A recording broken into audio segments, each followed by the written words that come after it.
Selanjutnya saya mohon kepada Prof. Imam Suprayogo. Ini saya juga ada Prof. Andi Faisal Bakti ini. Mudah-mudahan nanti bisa memberikan juga tambahan elaborasi. Silakan Prof. Imam Suprayogo. Assalamualaikum warahmatullahi wabarakatuh. Waalaikumsalam warahmatullahi wabarakatuh. Alhamdulillahirobbilalamin. Wassalatu wassalamu ala asrofil anbiya'i wal mursalin Sayyidina Muhammadin wa ala alihi washabihi ajmain. Yang saya hormati Gus Wakid, para senior, Prof. Sirosi, Prof. Kuncoro, Gus Wakid dan semua berbahagia. Saya kira penjelasan dari awal sampai terakhir Prof. Kuncoro sudah sangat jelas sekali. Mungkin saya menambah sedikit. Kalau toxic ini saya pelajari dari apa yang disampaikan oleh Gus Wahid. Di situ ada ciri-ciri menangnya sendiri, tidak mau minta maaf, tidak empatik, selalu ingin merendahkan orang lain, tidak peduli, dan seterusnya. Itu kalau dalam Al-Quran itu eh, kiranya masuk dalam penyakit hati, Gus Wahid. Penyakit hati, ada penyakit itu, ada penyakit fisik, ada penyakit yang dari non fisik, yang jiwa. Ini yang didalami oleh Prof. Kuncoro ini. Nah, di dalam Al-Quran itu disebutkan di surat Al-Baqarah itu mulai dari ayat 10 sampai ayat 20 itu mendeskripsikan, menggambarkan tentang orang-orang yang punya penyakit hati. Dimulai dari fi qulubihim maradun. Dalam hati manusia itu ada penyakit. Fazadahumullahu maradun. Dan Allah akan menambah penyakit ini dari waktu ke waktu, bukan mengurangi, tapi malah menambah. Nah, celakanya yang juga dikatakan oleh Al-Quran ini, orang yang berpenyakit hati toksik ini uh, itu tidak sadar, dia tidak layas urun, ya, tidak menyadari bahwa dia itu punya penyakit itu. Yang tahu bahwa dia punya penyakit itu adalah orang lain. Dan yang merasakan sakit itu bukan yang punya penyakit, tetapi orang yang berada di lingkungan itu. Berbeda dengan sakit fisik. Kalau sakit fisik itu yang merasa sakit adalah, yang merasa menderita adalah si yang sakit. Orang lain hanya tahu bahwa yang bersangkutan lagi sakit.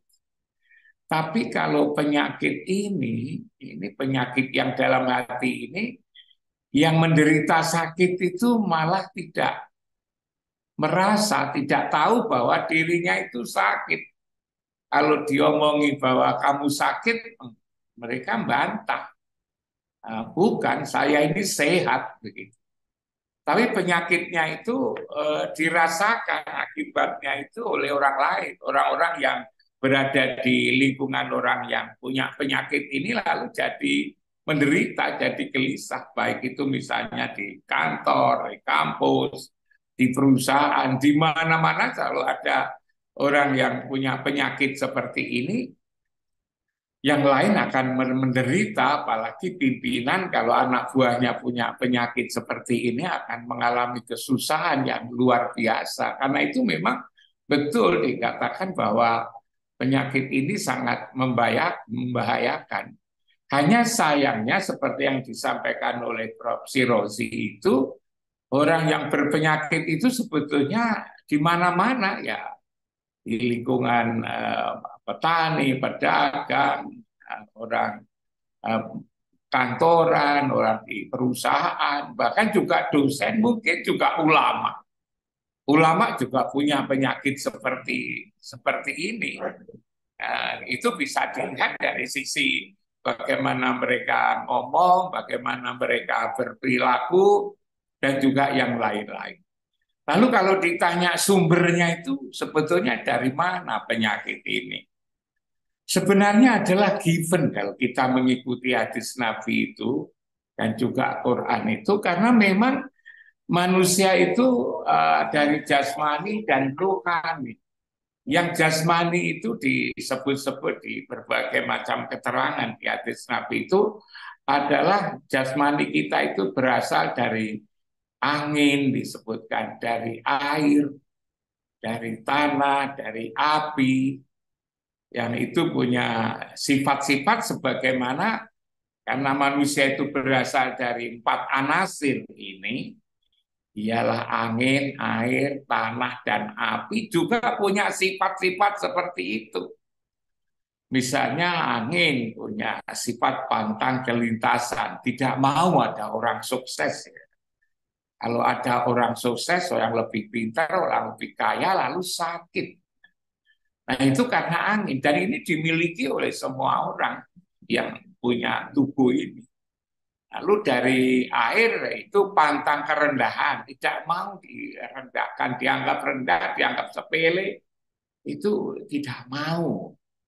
Nah, mereka akan marah gitu, walaupun nyatanya juga rendah. Dari tanah itu, maka ciri khas tanah adalah tidak mau kekurangan. Dia punya diberi apa saja serba kurang, maka sifatnya adalah tamak gitu. Dia punya apa saja merasa kurang, jabat apa saja kurang. Nah, itu ya kepingin, kalau sudah jabat lama kepingin lama lagi. Kalau sudah lama kepingin jabatan itu tidak boleh berpindah kepada orang lain. Kalau bisa adalah di lingkungannya sendiri, bahkan juga di keluarga sendiri. Itu sebetulnya adalah tumbuh dari tubuh manusia itu sendiri yang berasal dari tanah itu. Lalu api itu adalah tidak mau kalah, tidak mau cepat tersinggung, itu dari api. Yang itu kalau dibahasakan itu ada roh raihan, roh ramani, roh jasmani, roh idapi. 4 penyakit hati inilah sebetulnya yang potensial untuk menumbuhkan penyakit yang kita diskusikan pada malam hari ini. Sebenarnya begitu, karena itu sebetulnya antar manusia itu semua manusia sama, yang membedakan adalah hanya levelnya saja, atau mungkin juga kecenderungan. Ada orang yang cenderung lebih dominan apinya, lebih dominan tanahnya, lebih dominan dalam tubuh itu adalah air, atau yang lebih dominan adalah anasir angin yang ada di dalam tubuh ini, sehingga perilakunya itu berbeda-beda.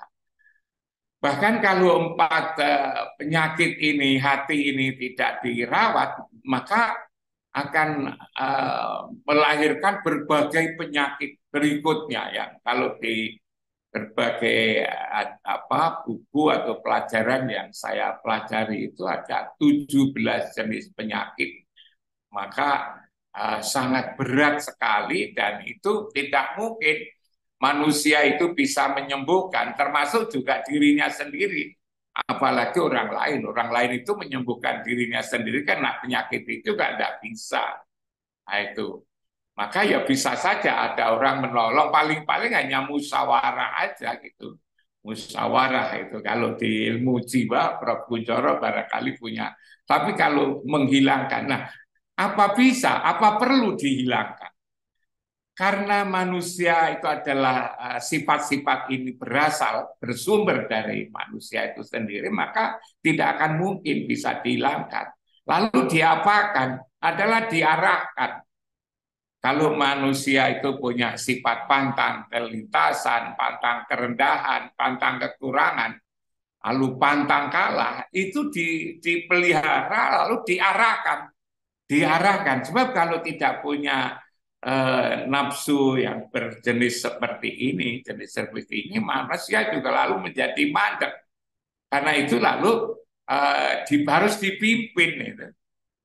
nafsu yang begitu ganas begini harus dipimpin, diarahkan kepada hal-hal yang bersifat positif sebetulnya. Pertanyaannya bagaimana memimpinnya itu? Itulah rukun Islam sebetulnya.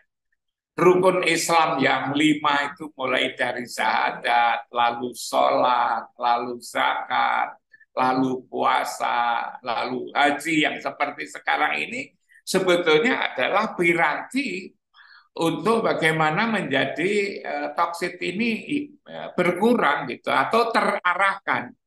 Kalau itu disebut di dalam literatur itu ada apa namanya nafsu amarah dan nafsu lawamah itu yang merusak itu bagaimana dua nafsu ini bisa dijinakan bahkan juga dirubah menjadi nafsul mutmainnah, nafsu yang telah apa namanya berhasil terbina oleh agama itu.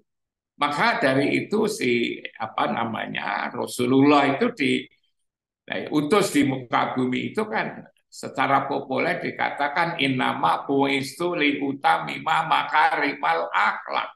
Aku dibangkitkan itu untuk menyempurnakan akhlak yang mulia. Bentuknya seperti apa? Sebetulnya adalah bagaimana itu para manusia-manusia umat Muhammad ini bisa yang dari sisi ruhani disebut iman ya, yang datang dari Muhammad itu disebut iman atau mukmin, bisa mengalahkan kekafiran yang ada pada dirinya sendiri. Kekafiran itulah yang tadi saya katakan yang bersumber dari angin, bersumber dari air, bersumber dari tanah, dan juga bersumber dari api. Itulah sebetulnya dalam tubuh, kalau di dalam surat At-Taghabun itu juga dikatakan huwallazi khalaqakum faminkum kafirun wa minkum mu'minun. Jadi Allah menciptakan kamu sekalian ini, pada dirimu itu ada potensi kafir. Potensi kafir itu tadi adalah yang angin, yang air, yang tanah, yang api, dan juga potensi iman. Maka agama ini adalah tidak bisa akan mematikan kekafiran ini, tetapi adalah mengarahkan dan mendidik iman, mendidik kekafiran itu yang potensi tadi menjadi mutmainah, dari lawamah amarah menjadi mutmainah, sehingga ketika Nah, mengakhiri Ji. hidup itu Oh, Ji. ada ya ayat Tuhan nafsul mutmainnah irji'i ila rabbiki radiyatan mardiyah Yang fadkhuli. berasa lagi ada viral itu Oh, Muslim yang saya itu Gus pakai apa namanya pandangan saya bagaimana tauhid ini dilihat dari Al-Qur'an, dari agama Islam. Nah, seperti ini. Kurang lebihnya mohon maaf. Assalamualaikum warahmatullahi wabarakatuh.